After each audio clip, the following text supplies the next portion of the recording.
The Great Emu War, when Australia lost a battle against birds.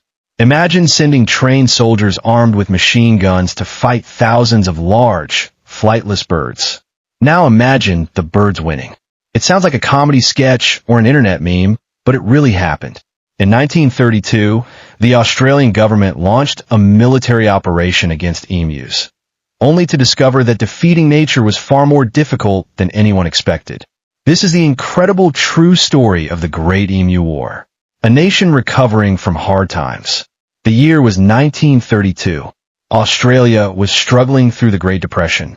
Jobs were scarce, money was tight, and many veterans of the First World War had been given farmland in Western Australia to help rebuild their lives.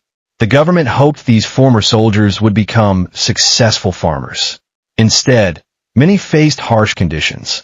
The land was dry, farming equipment was expensive, and crop prices had fallen. Every harvest mattered because it often determined whether a family could survive another year. Then a new problem arrived. The invasion begins.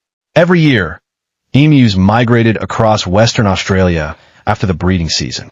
These giant birds, which can grow nearly 2 meters tall and run at speeds of up to 50 kilometers per hour, traveled in enormous flocks searching for food and water. In 1932, around 20,000 emus descended on farming communities. The birds crashed through fences, trampled wheat fields, and ate huge amounts of crops. Even worse, they left damaged fences behind, allowing rabbits to enter and destroy even more farmland. Farmers watched months of hard work disappear within days. Desperate, they demanded government action, calling in the army. Many of the struggling farmers were former soldiers. They believed only the military had the firepower needed to stop the invasion. The Australian government agreed. In November 1932, 2 soldiers from the Australian Army, led by Major G.P.W. Meredith, were dispatched with 2 Lewis machine guns and thousands of rounds of ammunition. Their mission sounded simple: eliminate enough emus to protect the farms. What nobody realized was that the birds would prove to be surprisingly difficult opponents. The first encounter. The soldiers soon located a large flock. Everything seemed perfect.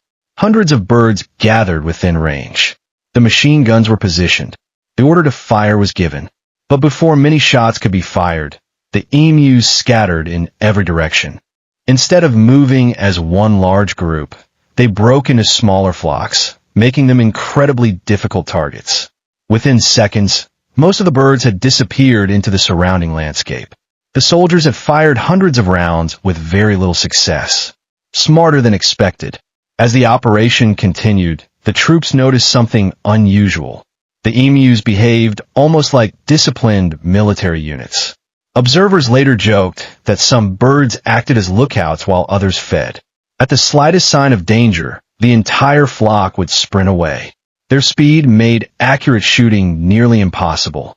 Unlike human soldiers, the birds didn't panic. They simply outran the bullets. The ambush that failed. The army tried a different strategy. Instead of waiting, they mounted one of the machine guns onto a truck so they could chase the birds across open land. The idea looked promising. Reality was another story. The truck bounced violently across rough farmland. The gunner struggled to aim. The emus easily outran the vehicle, weaving across uneven ground while the soldiers failed to land consistent shots. The mission quickly turned into a frustrating chase. A war of ammunition. Day after day, thousands of bullets were fired. But the number of emus eliminated remained surprisingly small. Some reports claimed birds continued running even after being hit. Others escaped into nearby bushland before the soldiers could recover them. The operation became increasingly expensive. Newspapers began mocking the campaign. Instead of celebrating military success, headlines joked that Australia's newest enemy couldn't even fly. Public embarrassment. As stories spread, the Great Emu War became a national embarrassment. People questioned why trained soldiers equipped with machine guns were struggling against birds. Members of parliament also faced criticism. Eventually, the government suspended the operation. The army withdrew. To many observers, it looked as though the emus had won. Did the birds really win? Not entirely. Military records suggest several hundred emus were killed during the campaign. Some estimates were higher, but nowhere near enough to solve the farmers' problem. Most of the flock simply continued migrating.